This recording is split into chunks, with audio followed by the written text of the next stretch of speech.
Oh my goodness, it's a Saturday morning. We're here with Life on Purpose Live, and today it is all about kids. And you know what? When you reach kids, you reach families. So, what we have today is some very impressive professional women who God has called to write kids' books. And so, we have Jalissa Pollard. She is an award winning teacher, and she is doing all kinds of great things in the classroom and virtual classrooms. We have Lynn Duhe, who just became a nurse practitioner. So she is our health guru, and she's going to talk a little bit about attitudes and how that affects our health. And Drehr Chidester is going to talk about, she's a real estate guru. She's a professional woman. These women are not sitting around twiddling their thumbs, y'all. They're taking time out of their lives to do what God's called them to do. They're doing the work. And so we're going to talk about what they're doing. So welcome, everybody. Hi, how is everybody this morning? Welcome. I think it's so neat, as you know, you all have books published, and a lot of people say, I'm going to publish a book one day. So let's talk about that. And we'll start with Jalissa. So how did God call you to write for children? Well, I've always been a lover of reading and writing. I've always was the kid that was in the library. My grandmother would bring me. So I just loved reading and writing. God called me to writing because it was just a way that I was able to express myself. And as a teacher, as an educator, I realized that students would be able to, it would be really great to have images for them to see of have that picture parsed out for them. So I love that. 2019, I've had that book published, and it's been wonderful ever since. And we're going to come back to your topic because you've got a great topic. But Lynn, how did God call you to write for children? So I used to crawl into bed with my little 4-foot grandmother, and I loved every minute of it. And we used to read all about different fables. Every time I would go and visit her, she really lit my fire for the love of reading. So that's kind of how it started. And then with my women's devotional, I was in Atlanta, and a preschool teacher came up to me and said, hey, do you think you could write a book kind of like with the same topic for kids? And so I went home, actually back to the hotel that night, and sat down and began writing this book. And that the rest is history. I love it. And it's just, if you're from Louisiana, you love the title, Two Cajun Bees and a Fleur de Lis. So we got some people chiming in here. We appreciate you guys watching. All right, Drehr, how did God call you to write your book? Well, my story is a little different. Someone very dear to me was abused, and I noticed that adults and children needed a bridge. They needed something to open up the conversation, whether it's a bully or it's an adult or whatever, or an imaginary something that a child is scared of. A lot of times they don't know how to open up and speak to us about it. They have a fear. Mm-hmm. So I wanted something that would open up the conversation and make a bridge so that everybody could the child would feel safe to discuss whatever it was that was causing them to be sad or to cause them to be afraid. So. And let's take that. We'll reverse order on this one. So let's continue with your topic, Mo and the monster, because you see something like that, and we know there's monsters out there that are preying on children. They're preying on adults. They're preying on vulnerabilities in people. So how do we help families know how to have those conversations in the home so that everybody's busy and it's, everybody's on the go, but at the same time, we got to have the conversations about what's happening so kids can talk about that. What do you think about how do you get people to do that, Drehr? Because that's a tough thing. It is. And this topic is not one, it still is something that people are very uncomfortable talking about.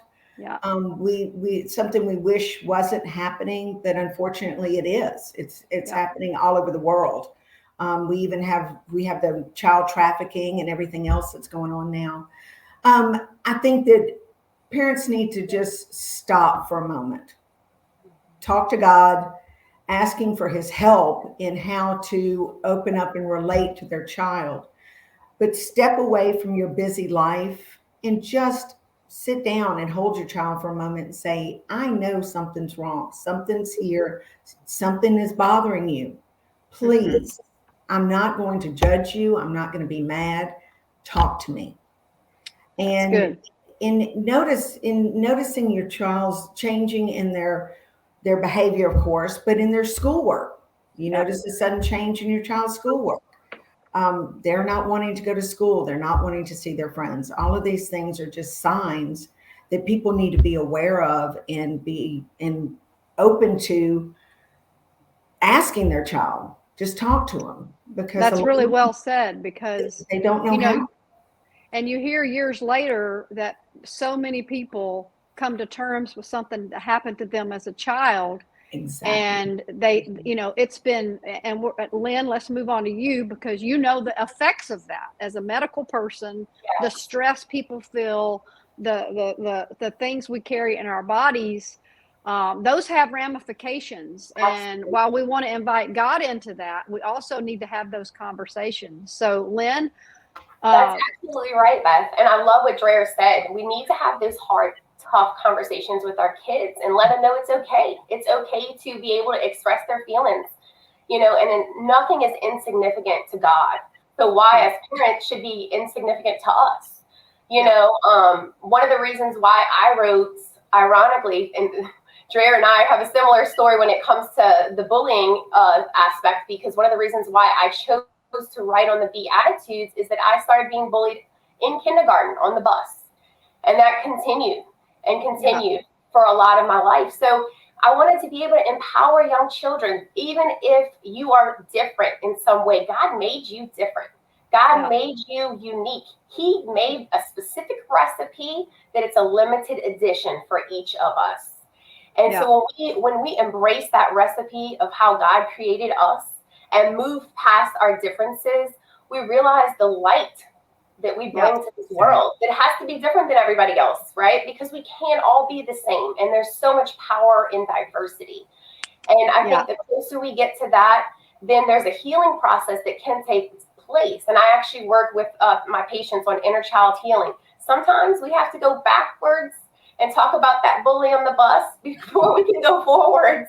Exactly. And that's okay. That's so true. And that leads us back around to Jalissa. You're an expert in kids. I mean, you're an award-winning teacher. You know how to reach these kids. So you deal with this on a daily basis, specifically children. So, and you write about the faithfulness of Daniel. You write about your grandmother. So you've got faith and family in there. So, we really need to help families really dig deep in their faith and talk about things so that kids aren't carrying around heavy weights that they were never carried around. So Jalissa, what's that magic? And I know it's not, magic is a bad word, but what's that formula to be able to reach those little kids at such a young age?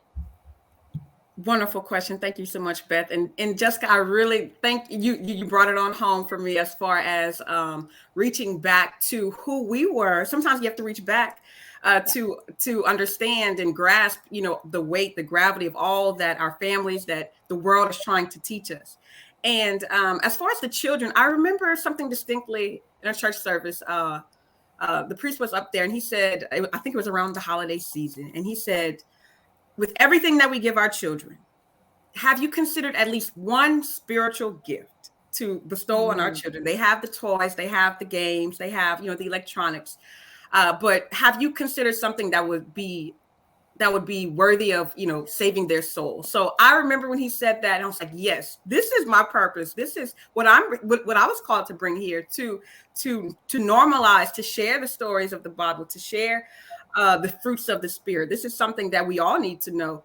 And being that I worked with children, I remember that my love of reading and writing was fostered as a child. And that's whenever, their brains are like sponges. And so I figured that would be the best avenue to start them young, train them up as we go. Absolutely. So that's why I figured that this would be that age range that would be able to be the best. Give that to them. And what a gift to share, Jalissa. That's amazing. Like looking at it as a gift that we give the next generation. That's powerful, So I love that you use that verbiage, it is a gift.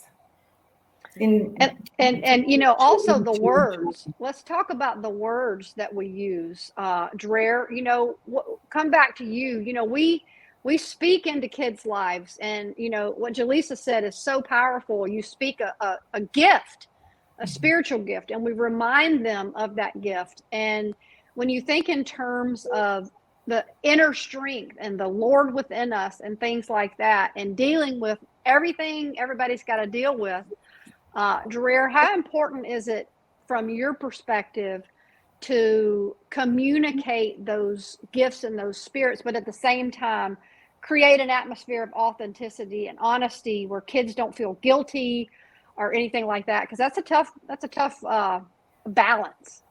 And it is. And I've just, in my own situation, I have brought where that we read the Bible together. I do that with my grandson. We read the Bible together. Of course, a children's version of it, but still. And we make special time. Prayer is very important. And whenever he's going through, he's just started 6th grade now, and it's a whole new monster that he's dealing with now. There's a whole new monster that we're having to deal with. And every day it's asking for God to help us through this and to guide us. And we have had to do some things, extra steps, and spending that extra time with him to help him get through these new changes in his life. It's like you were saying about when things happen when children are very young, it carries through, and it has to be constantly talked about and addressed, and because it will be held inside if you don't bring it out and continue to help to heal the wounds. Heal the wounds. And Lynn, you're an expert at the inner healing. So if you have a family and they're concerned about a child, or something has happened, they've been bullied on a bus, they've been outcast by friends. I mean, those middle school and high school years can be tough. Very. How do you empower that child to be productive and positive in dealing with those things? Because they're hurtful. Absolutely. Yeah, I mean, I think the biggest thing is, as a family, not to act like it didn't happen. So often as families, you know, people want to just push it aside and act like it didn't happen. And when we push things aside, we can't be there for children. We can't say, hey, it's okay to be you. You know, if we're acting like maybe they're not being bullied, or that they haven't been through some kind of trauma, and the body remembers. So everything we say and we've been through, the body remembers that trauma. Until we deal with it, and we deal with those heavy emotional, you know, aspects of healing, then even on a physical level, we can't heal. And so definitely, you know, honing in on listening. You know, God gives us 2 ears to listen. So we are listening supposedly more than we're talking. And sometimes I think as a parent, as a friend, we just have to be able to put in our listening ears. And even if we don't understand, just be willing to listen to that story from that child, that person, and what they're going through from their perspective. And let the child know that it is not their fault. Absolutely. What is going on? That is huge. Is letting the child understand that what is going on is not their fault. And that goes for divorce, because, you know, I mean, I come from a divorced family, and, you know, kids take that on. And I'm going to loop back to Jalissa, because Jalissa, you're in the pulse of this every day. I mean, you deal with kids, and when you deal with kids, you deal with their families, because you've got the parents, you've got a whole picture of what's going on today. So how do you take those red flags and tell a parent, hey, I think we need to look into this? Or how do you recommend when you see something going on for a family to deal with something? Because there's a lot of wrong ways to deal with things, and what are the right ways to deal with these things? So I would go on to say that some of the right things to do would be, well, mainly whenever I'm with my students, working on them. Of course, I'm an English teacher, on expressing themselves via writing, expressing themselves verbally. And usually it's the verbal that the child, that the student really needs help with. And so just letting them know, just building that relationship with them, letting them know that there is, even if you may feel in your home that you are alone or isolated, or that the monster may be in the home as well, or in the family, that you can seek refuge in the body of Christ. I remember as a child, I was in the youth group. I had catechism classes, and even then, even as a youth, that was one of the most powerful feelings I had felt. And I was just so thankful that I had access to that. So just letting students know that they not to lean on their own misunderstanding. Children know not to lean on their own misunderstandings, that God is there and he will guide you through. I remember sitting on the bus in high school, going to Como High School, and I had like my grandmother's rosary like in my pocket, and I would just to like ease myself into the day, just to like relieve any anxiety, to let them know that there is a method, there is a solution. Yeah, that's very, very good. I love how you're being the safe space for your kids and your students, Jalissa. That's powerful, because everybody needs a safe space and a safe person to go to. That's great. That's so true. And let's talk about that, because, kids have so many influences. They've got the church influence. They've got the school influence. They've got all these, outside influences that can be a huge asset. But so many people feel ill-equipped to deal with what's going on in the world today. You've got so many things that are coming at teachers, and Jalissa, I know you see this. You've got so many things coming at families, and I mean, it's like all of a sudden you're like, oh my gosh, how do I deal with all this? And what do you say to people that are leaders? Because it's really not as much about having the right answer as it is listening and getting that child to bear their soul. So Dreher, let's go back to you. I mean, it's more about listening. Is that true? Oh, it is very much so. You need to, like you were saying, be their person, have a safe space for them. Yeah. And in my situation, I happen to be my grandson's safe person. And so I'm the one he comes to, and he gets so frustrated with new situations that he's having to deal with, because it's not, when we were children, let's put it this way, when I was a child, we didn't have, you had the bullies and you had a lot of the things going on at school, and it didn't follow you. The bullies and such didn't follow you home. Now your concern about them did, but you could escape it for a little while. Now children are dealing with so much more, because the bullies are following them home through social media and their cell phones and everything else. So they're being followed. So it's almost a 24/7 thing for children anymore. And they need to know that you're there. And I do tell my grandson that God is there for you, but you have to help. You need to speak out. You need to let. We have to do the work. We have to do the work. He is there to give you the strength and the guidance, but to tell me what's going on, because we cannot help our children if we don't know what's wrong. They need to be able to tell us what is wrong, and that's so important. It is, and they have to feel that they can do that. If they feel they are not bad. So many children are just shamed, and so many families actually there's still a stigma, and that only happens to other people. That doesn't happen in my family. We are other people to somebody. So children shouldn't be made to feel ashamed because of something they're going through. They need to be made stronger and be given a voice and the ability to, and the tools to. And I think that's key. I think that's key, to have that voice and teach them.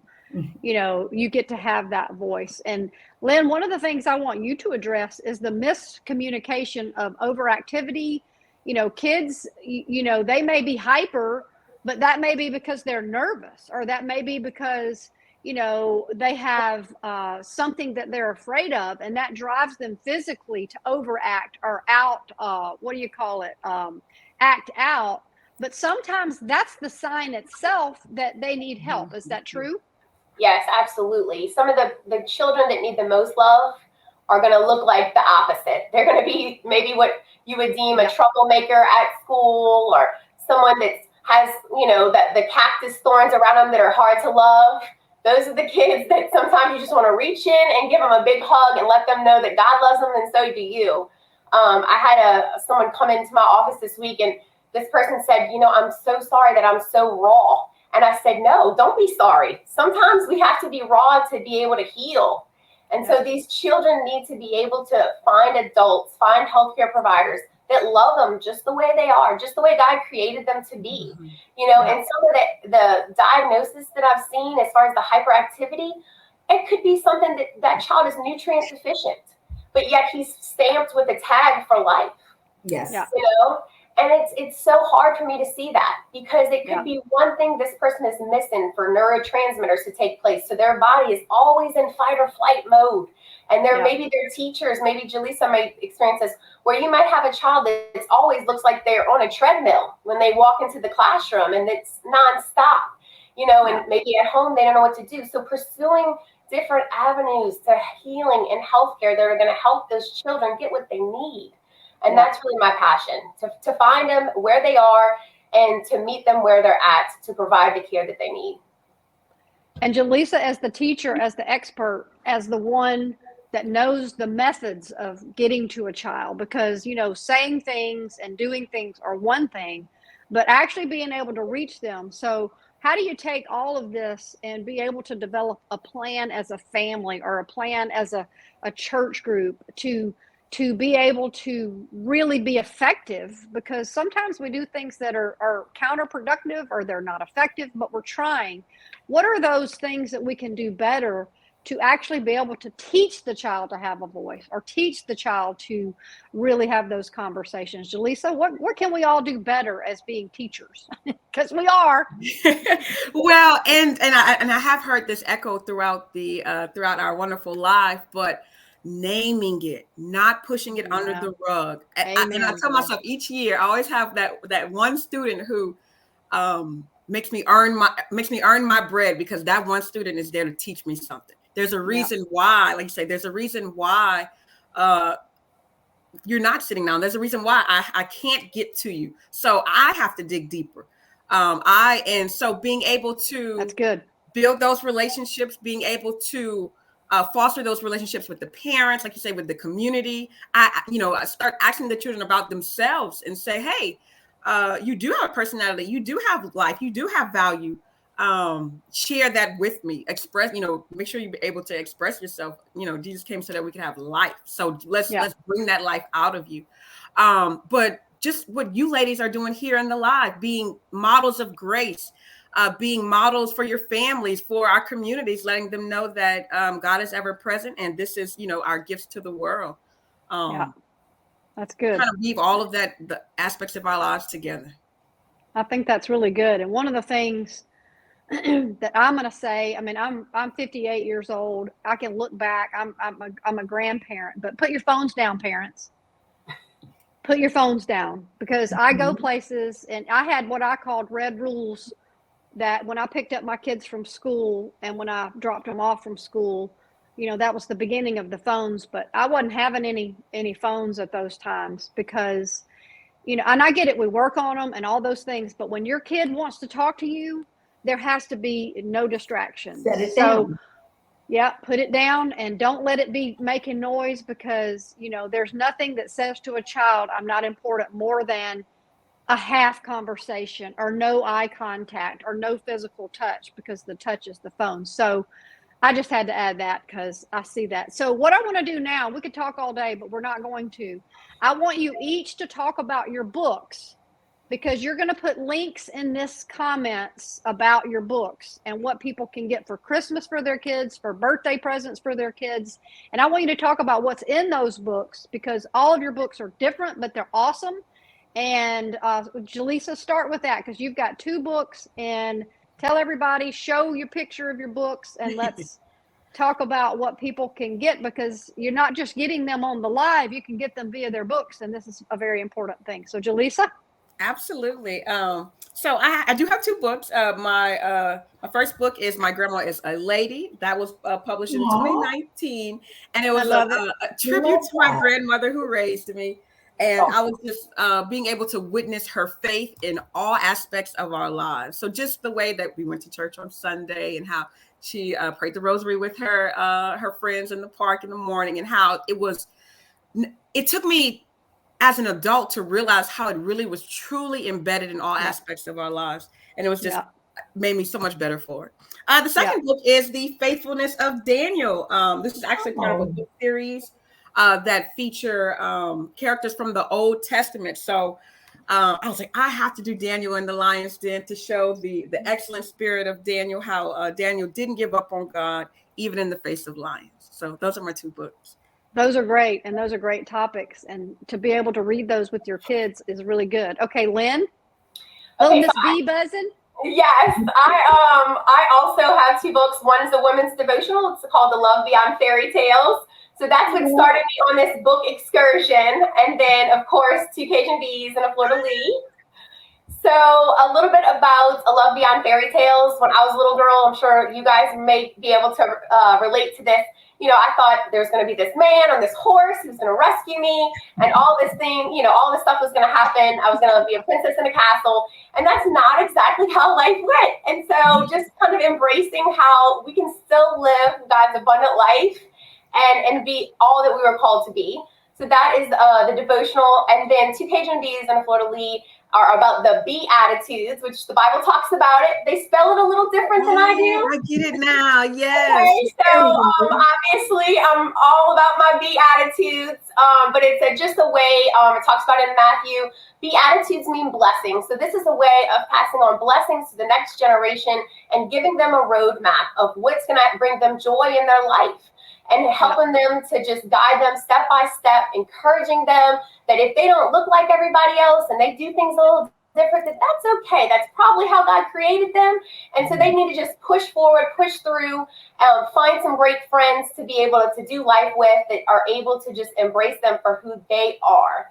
So I'm all about, you know, making sure people feel comfortable in the way they were created to be, because we want them to be their best. So that's a little bit about and that's so good, because if you can get them before they get the social media, and you can get them before they get influenced by all the other things that are coming a little bit later in life, then they'll have a sense of self. So Dreher, let's talk about Mo and the Monster. This is a big deal. I mean, it's a cute book. Mo. I'm not, please forgive me if I'm not holding it correctly. No, I can see it. Okay. And Mo is, I wrote Mo because of what happened in my family, and noticing, of course, like I said, what had happened. And I think that it's just a great way for parents to, or it's not just parents, it is caregivers, grandparents, whomever, to open up, even teachers or social workers or whomever,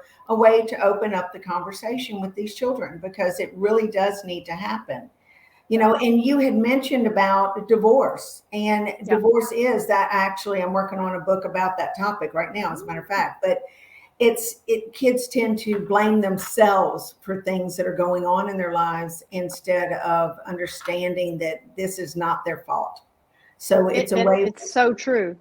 And what happens is exactly like we were talking about earlier, that if it's not addressed, then it just grows and grows and grows, and it just causes more and more damage. It eats away at the child and their personality, and them being who they really are meant to be, and what God put them on the earth to do. And they can lose themselves if this isn't addressed. So it's just very important to me that there is a gateway. And this can help children all over the world. So I'm just really hoping that I can help some children and some families to come together and get past whatever traumas, whether they're imaginary bullies or horrible adults, whatever it is, that we can help families to get through this and help the child to move on and have a successful life. And I just want to add to that the level of communication within families and around the dinner tables and things like that is, don't wait on a kid to bring something up. And because you hope that they will, but what if they don't? Ask them questions. How was your day? How's your relationship with your teacher? That's so good. How's everything? And then listen. You know, what we've got to do is listen. And sometimes it may be the second or third answer. But, you know, if you watch the great interviewers on TV, they ask questions, but then they just nod for a while. They don't jump right back in. And it's usually about the third or fourth comment where the truth really comes out. And that's just a great thing to do when you ask your kids or your grandkids. This could be for any relationship. You know, tell me how your day at work went and things like that. So ask those open-ended questions and then just let the silence get uncomfortable, because that's where the answers are truly, truly going to come in. And that's creating that environment and that safe space that we've all talked about. So and being able to sit down calmly with your children. Don't be accusatory or whatever. Just say, baby, I see that you seem to need something. And be calm and let them know that they're not going to be in trouble, because they're how can I help you have a better week at school? Exactly. How can I help you? Yeah. How can I come alongside you? And then again, look at them eyeball to eyeball, no phones, and listen long, listen. I like to say, listen loud. So and holding their hands and saying prayers with them and letting them know that they've got God there too. It's not just us, but they have the Lord with them, and that he's gonna be there to help guide them as well. And that the Lord is guiding us to be better caregivers for children, whatever your role is in that. You know, the God is helping us, and we know that he's there to help them as well. That's very, very good. All right, last comment. Lynn, what's your last go out? Comment is that we at one point become our child's inner voice. So we have to remember that. Years and years later, they're going to be reflecting on that throughout their lives. So we just have to remember that in what the time we spend with them, you know, the amount of time we're listening and what we say to them. Very good. Jalissa? Just for everybody who's listening, that we're all made in the image of God. So love yourself, express yourself. We all have gifts inside of us. Absolutely. Absolutely. Well, you guys are awesome. I'm so glad y'all are all busy in what you're doing, but you took time to write these kids' books, because if we can reach kids, we can reach families. And y'all be sure and put in the links for everyone from your site, so they can friend you, they can get your books, and they can know how to reach out to you on your topics, because y'all are really great resources to people that are going through things. And I wanted to make people aware of people that can help with the tough stuff, and y'all are doing that. So thank y'all for being here. I appreciate it. We planned this a long time ago, and here we are. Yes, we finally got here. Awesome. Happy October. And we'll do this again, because this is great. So thank y'all so much for being here. I appreciate it. And I know a lot of people are going to be blessed by it. And thanks for sharing your gifts and talents with us and with everybody who will be watching. Thank you so much for having us. Thank you. Thank you.